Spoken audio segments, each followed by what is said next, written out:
Good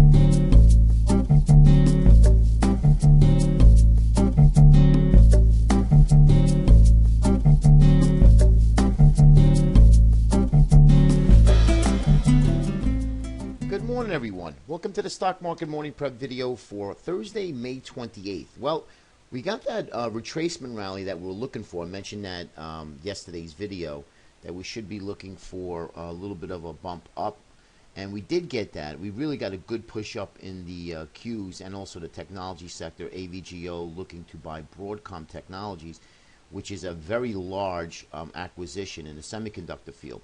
That would help equity prices, at least stabilize equity prices. Now remember, one day down doesn't make a downtrend, one day up doesn't make a downtrend. So we're kind of back and forth here.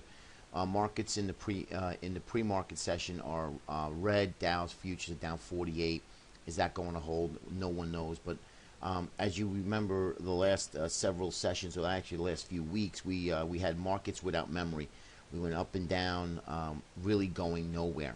So it's happening again. But what I'm looking for is that we did get that little retracement rally, and now today and tomorrow would really be a deciding factor if this market is going to move lower. So the bears really have to put their work in today and tomorrow. We have to start to reverse to the downside.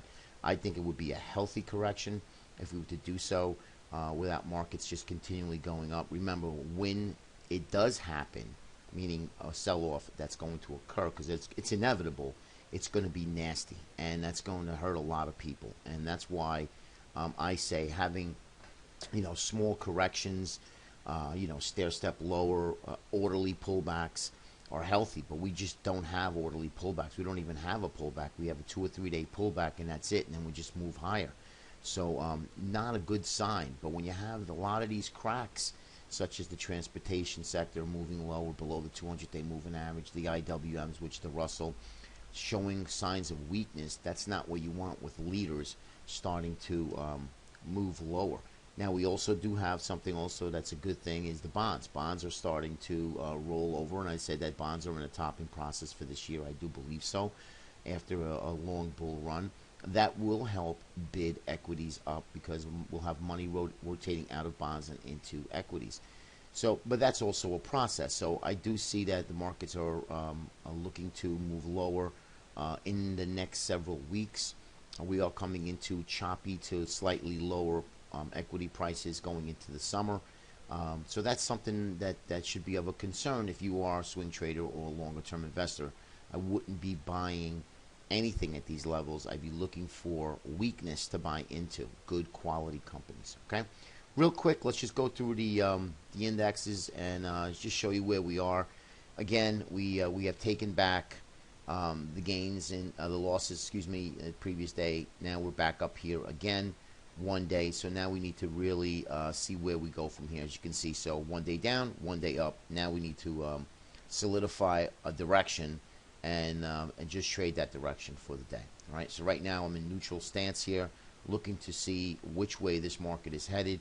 Again, we are a little bit weak in the pre-market, so maybe we'll get some follow-through to the downside again. And again, if we take back what we've lost, then pretty much rest assured that we're probably headed for a small correction, or at least a small pullback back to that 50, or even that trend line, lower trend line support here of this ascending triangle. Okay, so it's a little tough call today. I'll take it with a neutral stance. IWM really proving itself. You could see here, really came right back up again and filled the gap from the 2 days, prior 2 days, and on heavy volume the previous day. So volume yesterday was not so great. Okay, so you have these big distribution days where we have these days that are up are pretty much ordinary, and I should say that with a grain of salt as well. Transports, you can see here, transports really starting to lose its momentum. It did take back 2/3 of the previous day's losses, but again, this is a big concern to me. Look at where the 200 is at $156. We're at $150, and if we lose this last little leg here, which you could see on these volume zones right up in here, which it held, I think you're going to get a real big flush to the downside. And if that happens, believe me, fund managers will be taking notice. Okay, so this is what we need to really concentrate on is the transports and of course the Russell. We'll see if that can it can start to move back up again. Diamonds. Well, diamonds here took back a good part of it. Let's say about half of it, and bounced off that 50-day moving average. But again, one day doesn't make a trend. We had an inside day for the diamonds, and let's see what happens here going into today's session. Lastly is the Qs. As you can see with the AVGO deal with Broadcom, that actually propped up and bid up a lot of the semiconductors, again, which is a good sign. Now, the banks weren't doing so great either, so the banks are something, a little bit of a concern, that banks were looking good and then all of a sudden started to roll over again. But I think that's a healthy pullback because banks had a nice little run here. And let's see, we do have some econ data with housing today at 10 o'clock, so let's pay attention to that. And of course, the 8:30 job numbers that are coming out in a short while. All right. Patience here, guys, is a virtue, especially for today, but I think the market should prove itself which way it wants to go in the next couple of days, and let's trade that accordingly. Have a great day. We'll speak to you tomorrow. Take care.